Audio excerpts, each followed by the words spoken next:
Aos amigos que nos visitam, sejam todos bem-vindos. É uma alegria tremenda estar com vocês hoje à noite. Que a graça e a paz de nosso Senhor e Salvador Jesus Cristo reine no coração de cada um de vocês. Então, como o Anderson bem frisou, esta é a nossa quarta edição, meus queridos. E este é um momento que nós temos para ouvir a palavra de Deus de um modo profundamente direcionado aos nossos corações. E eu tenho o privilégio, a honra, a alegria, a satisfação do meu coração de trazer aqui hoje à noite para ministrar para nós o reverendo Aldenor Neto. Ele é pastor ali na Igreja Presbiteriana Litorânea, aqui mesmo em João Pessoa. É um amigo do meu coração, foi meu colega de seminário. Então, tenho todo um respeito e uma honra pelo trabalho que ele tem feito. É um pregador fiel da palavra. Muitas das vezes, domingo pela manhã, eu estou exatamente assistindo ele pregar, porque gosto demais. E teremos, então, neste momento, a honra e a satisfação de ouvi-lo. Eu já quero convidá-lo a se postar no púlpito e assim trazer a mensagem da parte de Deus aos nossos corações. Obrigado. Eu saúdo a todos os irmãos com a graça e a paz de nosso Senhor e Salvador Jesus Cristo.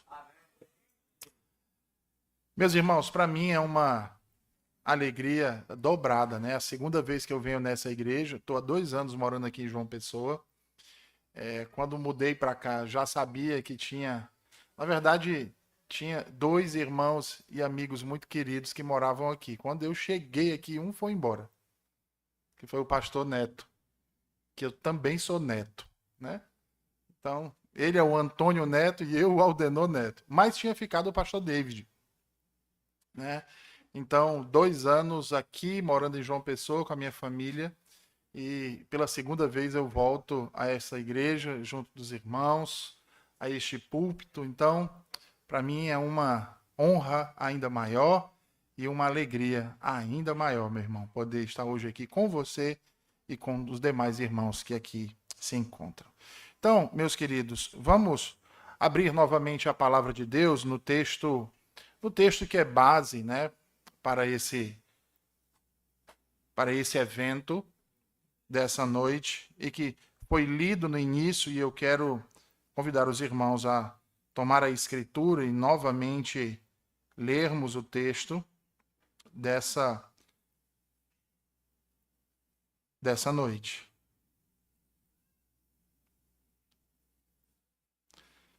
Então, Mateus capítulo 7, versículo 24, assim diz o Senhor. Todo aquele, pois, que ouve estas minhas palavras e as pratica, será comparado a um homem prudente que edificou a sua casa sobre a rocha. E caiu a chuva, transbordaram os rios, sopraram os ventos e deram com ímpeto contra aquela casa, que não caiu, porque fora edificada sobre a rocha. E todo aquele que ouve estas minhas palavras e não as pratica, será comparado a um homem insensato que edificou a sua casa sobre a areia. E caiu a chuva, transbordaram os rios, sopraram os ventos e deram com ímpeto contra aquela casa. E ela desabou, sendo grande a sua ruína. Até aqui, meus irmãos, oremos mais uma vez ao Senhor nessa noite. Deus eterno, bendito e santo, teu povo se reúne nessa noite, Senhor, diante de ti, para ouvir a tua voz, Senhor, para ouvir a tua palavra, para serem edificados na rocha que é nosso Senhor e Salvador Jesus Cristo. Transforma, Senhor Deus, os nossos corações, abre os nossos ouvidos e dá-nos entendimento acerca de toda a tua verdade, para o louvor da tua glória, Senhor Deus. Nós assim te oramos. Amém. Muito bem, meus irmãos, o texto que nós acabamos de ler e que aqui é narrado pelo evangelista Mateus, também é narrado por um outro evangelista, nesse caso, o Lucas. Entre uma narrativa e outra narrativa, nós vamos encontrar algumas pequenas diferenças entre elas. E era de se esperar que houvessem essas pequenas diferenças entre uma e outra, principalmente por causa do público-alvo para o qual esses autores estavam escrevendo, pensando primariamente ou inicialmente. Mateus escreve para judeus que viviam basicamente em Jerusalém e nas demais províncias da Judéia. Já Lucas escreve para gentios e judeus helenistas que viviam na Ásia Menor e ali na região do Mediterrâneo. Logo, o que ambos fizeram foi acomodar, portanto, a linguagem, a forma como se comunicariam com esses públicos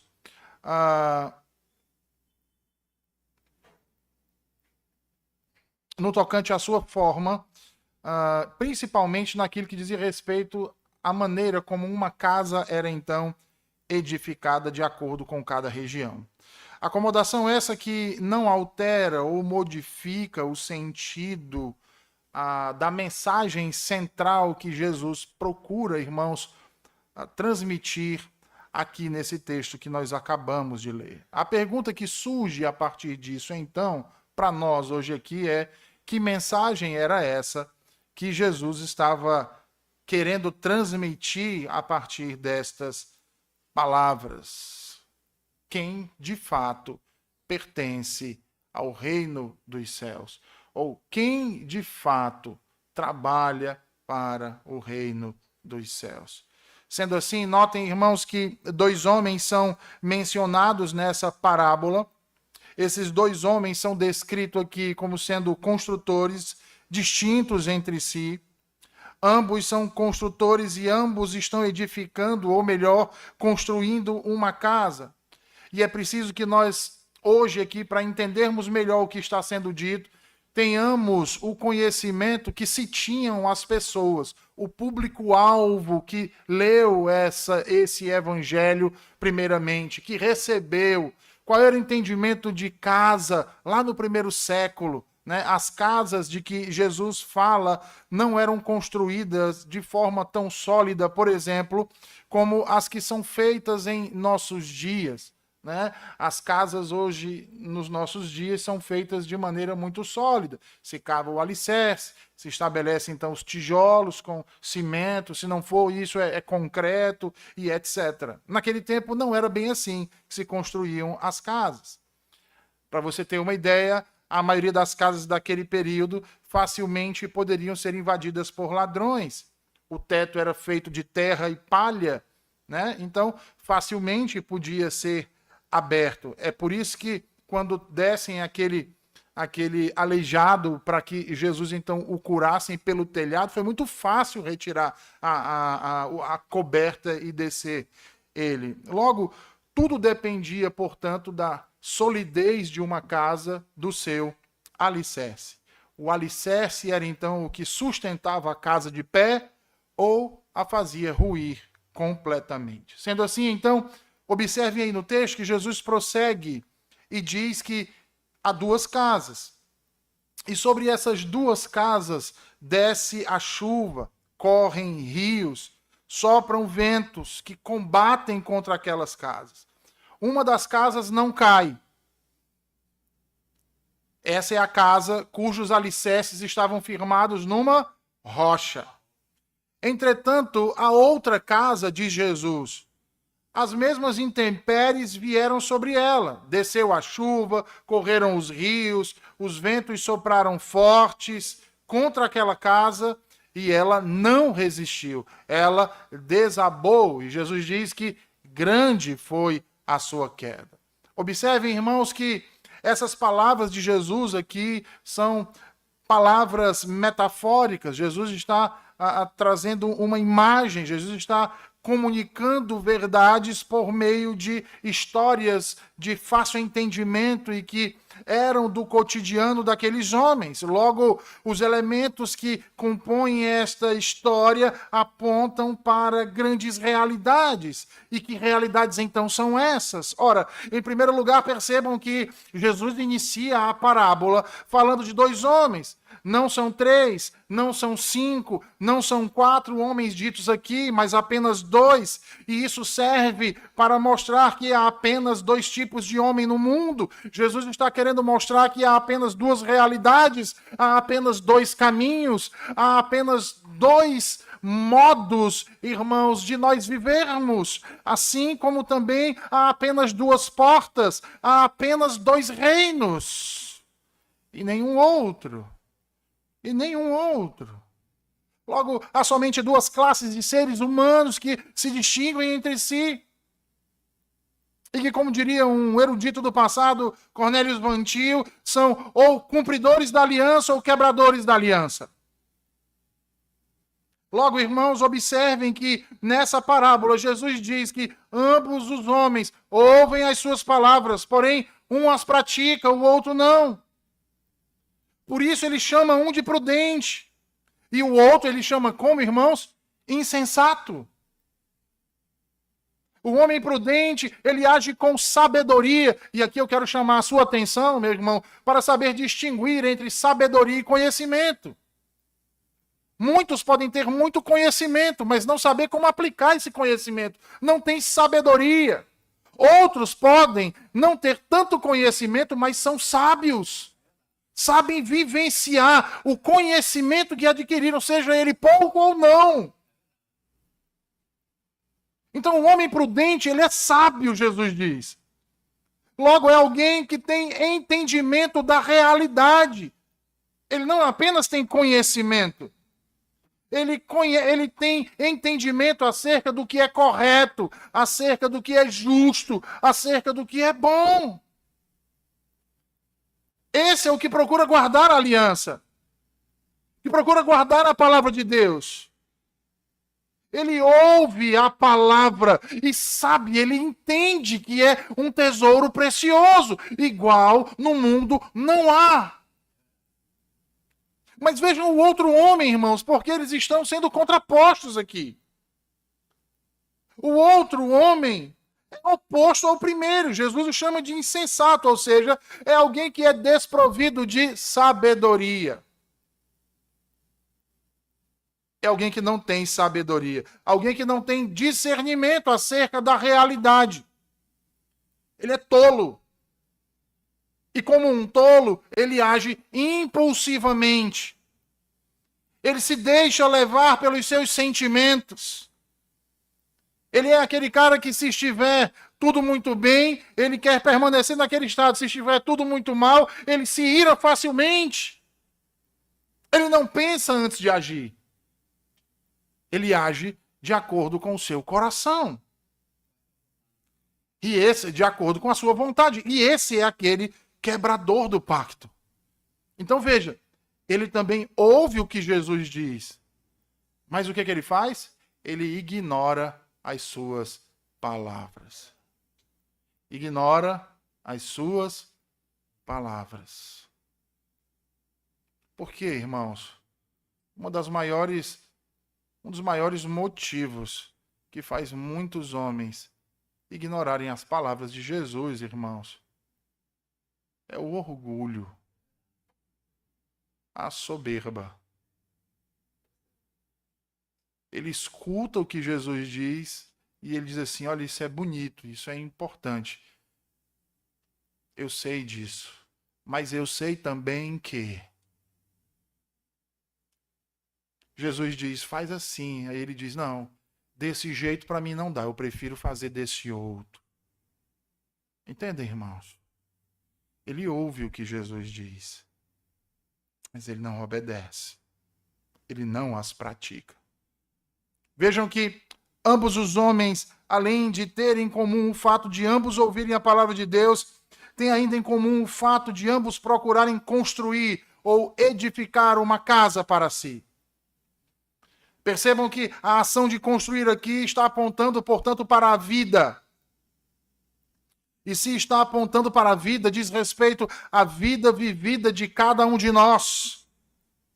Esse é o significado de construir ou edificar aqui.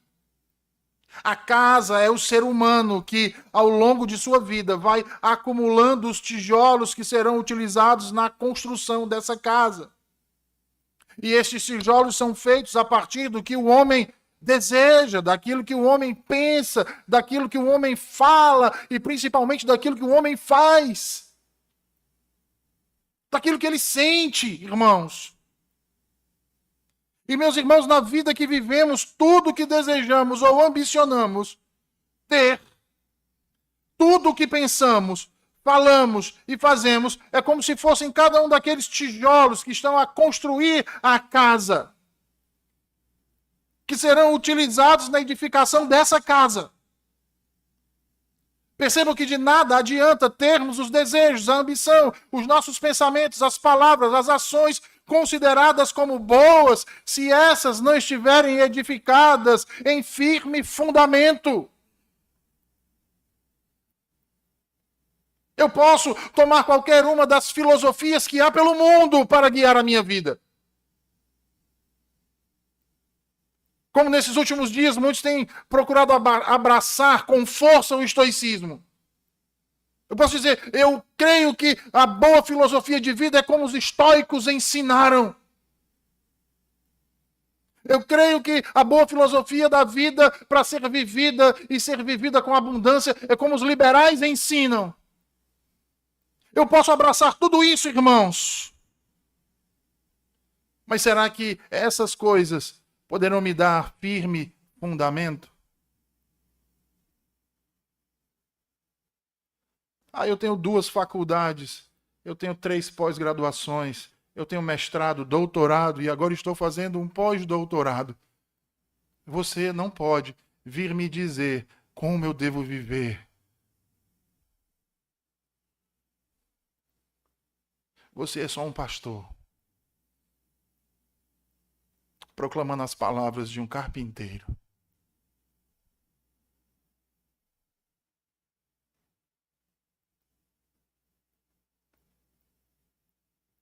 No que temos fundamentado as nossas vidas, irmãos.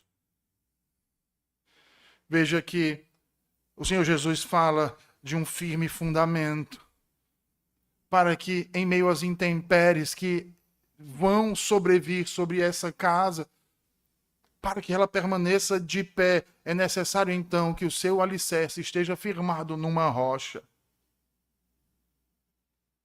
Foi na rocha que o construtor prudente utilizou. E essa rocha, irmãos, não é outro senão nosso Senhor e Salvador Jesus Cristo.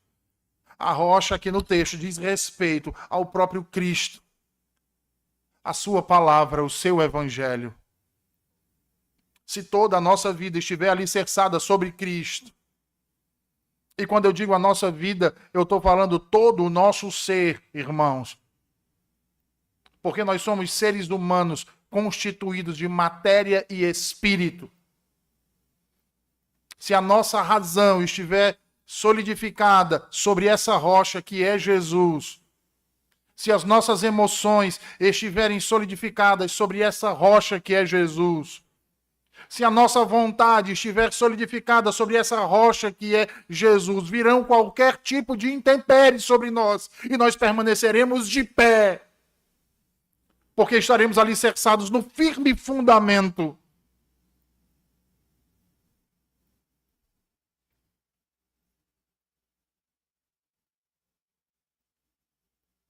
Em meio às várias provações, e se tem uma coisa que enfrentamos nesse mundo, irmãos, desse lado de cada sepultura, uma das coisas que nós enfrentamos muito são provações. Quantas tempestades não temos vivido? E quão impetuosos e terríveis não são os ventos que têm soprado contra nós. Porém, quando em Cristo, por mais terrível que sejam os vendavais, irmãos, nos manteremos sempre de pé.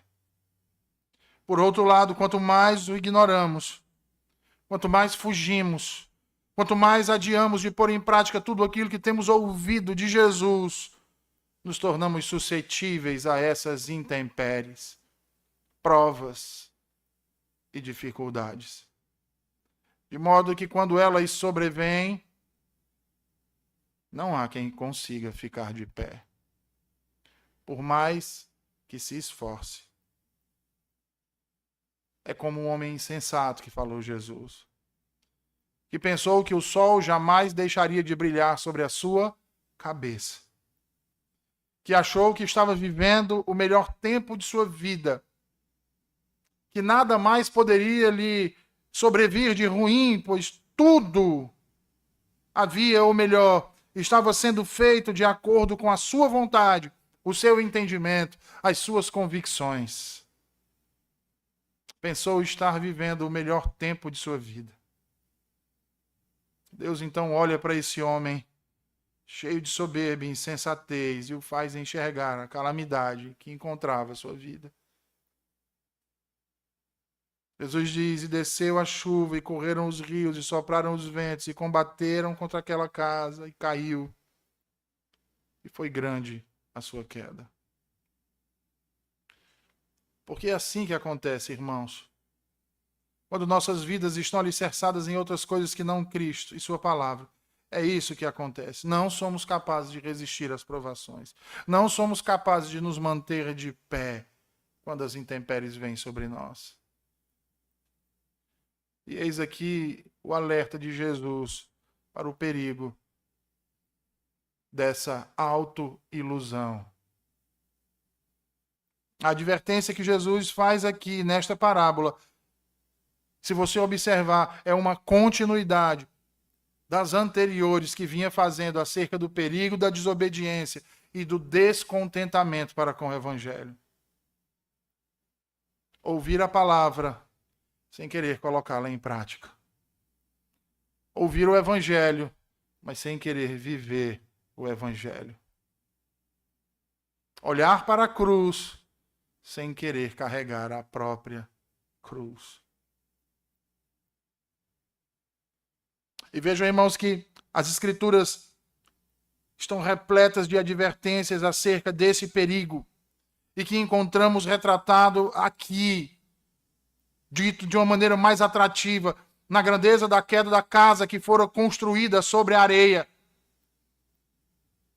Se você bem observar e lembrar nos versículos anteriores, Jesus já havia advertido, no caso, os hipócritas inconscientes, aqueles indivíduos que têm a certeza que são crentes, mas que serão tristemente desiludidos no dia do juízo final, quando o Senhor lhe disser: nunca vos conheci.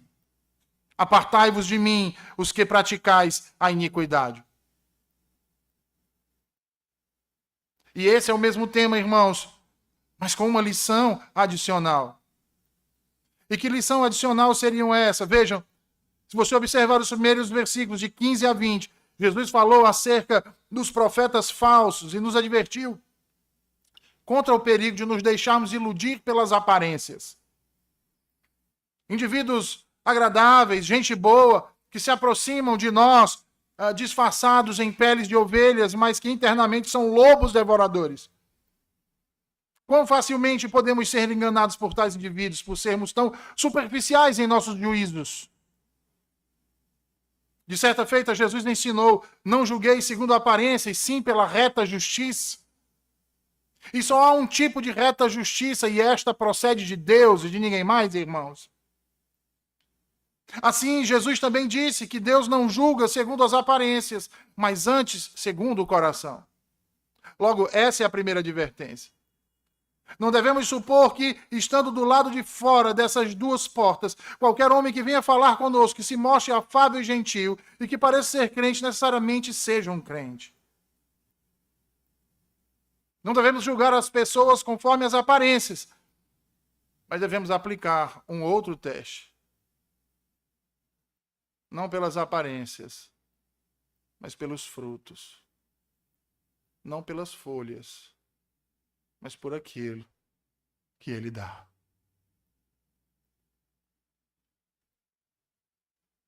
Aquilo que ele dá. Sendo assim, após isso, observe que Jesus adverte-nos contra o perigo de nos deixarmos enganar acerca daquilo que cremos, ou em termos zelo e fervor. No versículo 22, Jesus diz: muitos naquele dia hão de dizer-me: Senhor, Senhor, Porventura não temos nós profetizado em teu nome, e em teu nome não expelimos demônios, e em teu nome não fizemos muitos milagres? Tais indivíduos dependerão dessas realizações, mas estarão inteiramente equivocados. Jesus, o Senhor, jamais tivera qualquer vinculação com eles e jamais os conhecera. Estavam não somente enganados, iludindo-se a si mesmos.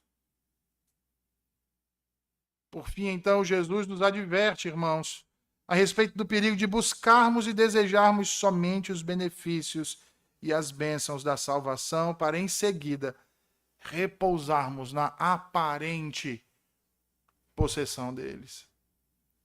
Isso é o que torna essa parábola uma metáfora endereçada a todos nós, meus irmãos, crentes professos.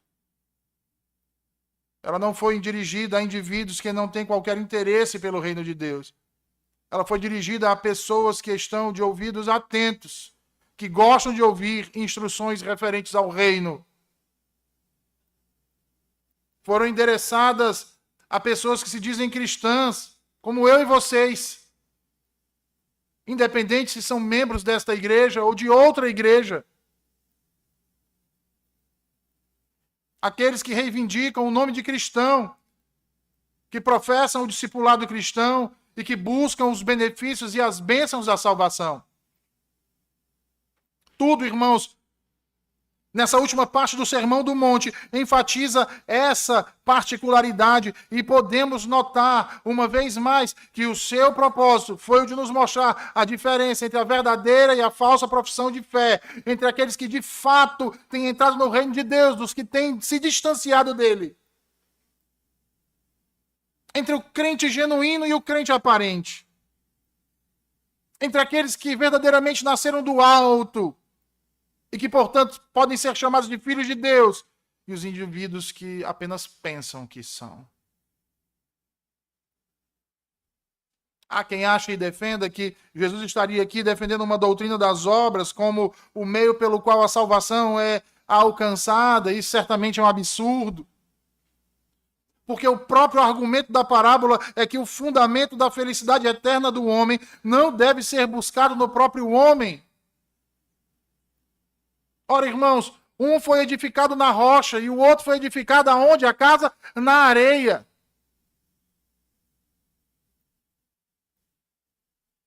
A areia que aponta para o homem caído. O homem que nasce do pó e desce à sepultura para se tornar pó novamente. Mas não a rocha. É sobre esse fundamento que o homem deve edificar sua vida. Inclusive, sua esperança eterna. A ruína reservada àqueles que estão construindo na areia é descrita então no final do sermão. E muito provavelmente, irmãos, Jesus tinha como um fim imprimir nos ouvintes e naqueles que depois seriam postos em contato com essa verdade, que sua reação ao som dessas palavras tem uma significação para toda a eternidade. Como hoje vocês estão ouvindo aqui. A maneira como vocês estão ouvindo estas palavras, que não procedem de mim, mas do próprio Deus. A maneira como vocês respondem a essa palavra, hoje aqui, irmãos, ecoará para a eternidade. A maneira como vocês têm ouvido a palavra que deste púlpito é proclamada domingo após domingo, ecoará para a sua eternidade.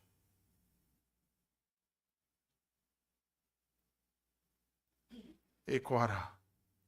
E o que você tem feito com isso?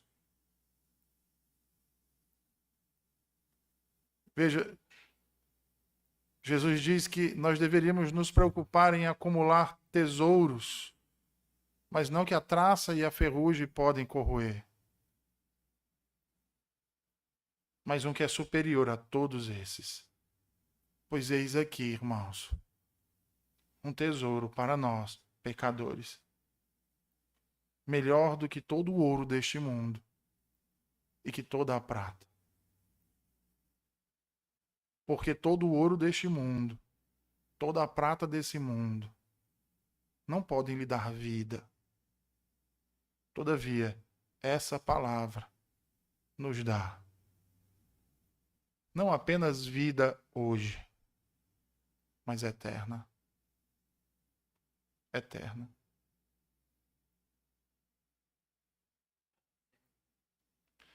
Jesus então conclui nos versículos 28 e 29. Mateus diz que Jesus, ao concluir esse discurso, a multidão se admirou da sua doutrina. E vejam a resposta deles. Eles se admiram, eles se espantam com a forma como Jesus fala. E não apenas a forma, mas principalmente o conteúdo do que ele diz. Com a contundência que ele diz. Ele diz, olha, ele nos ensina como tendo autoridade e não como os escribas. Ele fala como o próprio Deus. Quando Jesus parou de falar, a grande multidão que fascinado ouvia estava em estado de espanto. Você vai ver mais à frente que Jesus vai falar também duras palavras. Sabe o que são duras palavras? São aquelas palavras que nenhum pecador gosta de ouvir. Aquelas palavras que nos confrontam. Aquelas palavras que nos humilham, que mostram que nós não somos mais do que isso, pó. Duras palavras. Aquela multidão está atônita, espantada, o olho arregalado, olhando para Jesus. Fascinada. Em nosso idioma é muito difícil e talvez impossível reproduzir o exato sabor do verbo usado aqui no original para descrever o estado de coração e da mente daquele povo. Nas várias traduções que nós temos na língua portuguesa, umas dizem admiraram-se, outras dizem extasiadas. Outros dizem estavam atônitos, dominados de perplexa admiração. Certamente são todas muito úteis. Porém, o significado literal do original, que talvez nós consigamos chegar mais próximo, seria: ficaram como que fora de si. E aí um outro erudito chamado Simon Kistemaker diz que ficaram tirados de seus sentidos. E vejam que esse estado de assombro não foi uma experiência momentânea, mas ela durou por uma boa parte de tempo. Não foi algo rápido. Ah, mas por que eles se admiraram? Por que eles ficaram dessa forma? Mateus 13, 54 e 55 poderia fornecer parte dessa resposta. Não obstante, o versículo 28, pois como Mateus diz, os ensinava como tendo a autoridade e não como os escribas.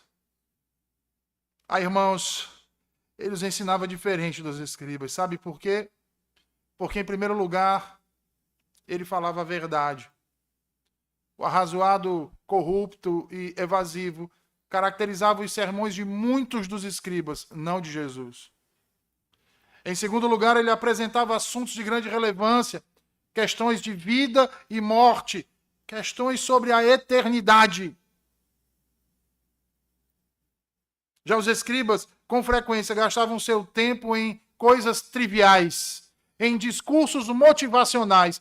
Jesus não estava preocupado em motivá-los. Jesus estava preocupado em fazê-los enxergar a realidade dos seus pecados, para que se arrependessem e vissem ali a salvação diante deles, que havia chegado graciosamente. Em terceiro lugar, irmãos, havia sistemática em sua pregação. Ora, Segundo o próprio Talmud, os escribas com frequência divagavam sem parar. Em quinto lugar, ele excitava a curiosidade ao fazer o uso das ilustrações. Quando ele contava essas histórias, irmãos, quando ele contava essas parábolas, as pessoas se identificavam muitas vezes com aqueles personagens que Jesus falava. Eram realidades do dia a dia deles. Não era algo distante da vida deles. Uma vez que o evangelho é para transformar as nossas vidas, eles tinham que perceber isso sendo aplicado na vida nossa, do nosso cotidiano, do nosso dia a dia. Por isso Jesus trazia exemplos concretos. Ao contrário dos escribas, que eram discursos áridos. Em sexto lugar, porque Jesus falava com amor. Como aquele que se preocupava com o bem-estar de quem o estava ouvindo. E não era o bem-estar momentâneo. Não, Jesus não estava preocupado se eles estavam bem acomodados.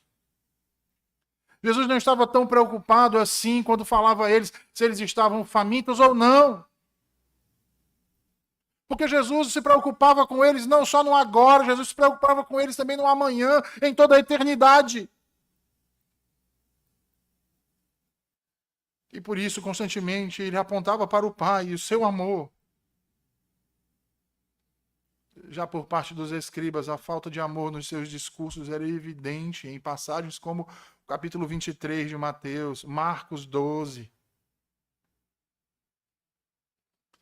E em sétimo e último lugar, irmãos, e este ponto é o mais importante, pois ele é especificamente declarado aqui no versículo 28, ele falava com autoridade, porque sua mensagem vinha diretamente do coração e da mente do Pai. Daí também vir do mais profundo de seu próprio ser.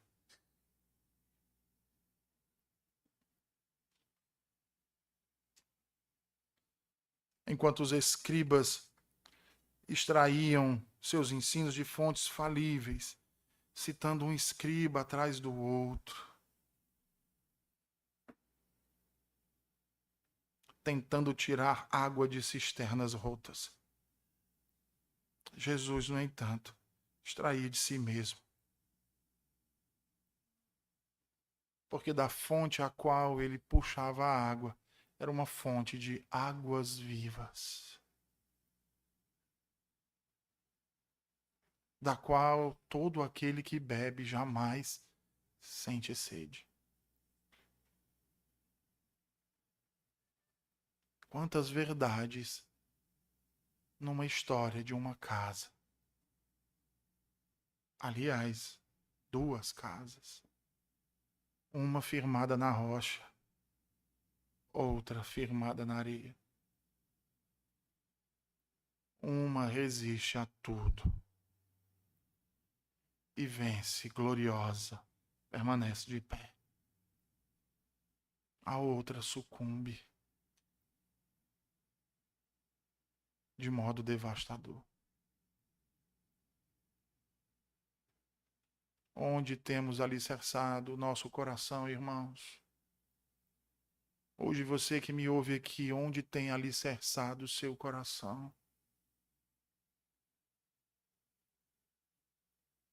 O mundo pode dizer que há várias verdades e que tudo é relativo.